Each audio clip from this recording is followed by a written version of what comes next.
নমস্কার, আশা করি সবাই ভালো আছেন। এটা হচ্ছে আমার কলকাতা ঘুরতে যাওয়ার কিছু ভিডিওস আর কি। তো গ্যালারিতে পরেই আছে, ভাবলাম সবার সাথে একটু শেয়ার করি। আমরা এই যে বেরিয়ে পড়লাম ঘোরার উদ্দেশ্যে। কলকাতা শহর আসলেই অনেক সুন্দর, আর ট্যাক্সিগুলো তো অনেক সুন্দর। আমরা চলে গেলাম ভিক্টোরিয়া পার্কে। প্রথমে আমরা গিয়ে টিকিট কাটলাম, টিকিট কেটেই ভিতরে চলে গেলাম। পরে ভাবলাম একটু ভিডিওস করে নিই, তারপর হাঁটছিলাম।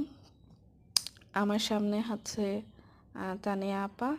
মূলত আমি ওনাদের সাথে ঘুরতে গেছিলাম, ওনারাই আমার ভ্রমণ সঙ্গী ছিল। তারপর আশেপাশে একটু ভিডিও করে নিচ্ছিলাম আর কি।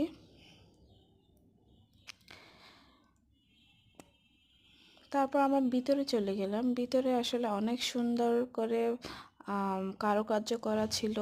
অনেক পুরাতন পুরাতন জিনিস দিয়ে অনেক সুন্দর সুন্দর কী বলবো যন্ত্রপাতি ছিল।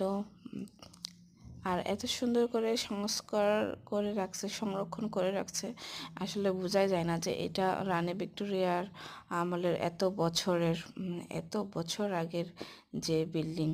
আর এটা একটা হচ্ছে মিরর, যেটার সামনে দাঁড়ালে আপনার সাথে কার চরিত্রের মিল আছে এইটা দেখা যায় আর কি। তো আজকে এই পর্যন্তই, থ্যাংক ইউ।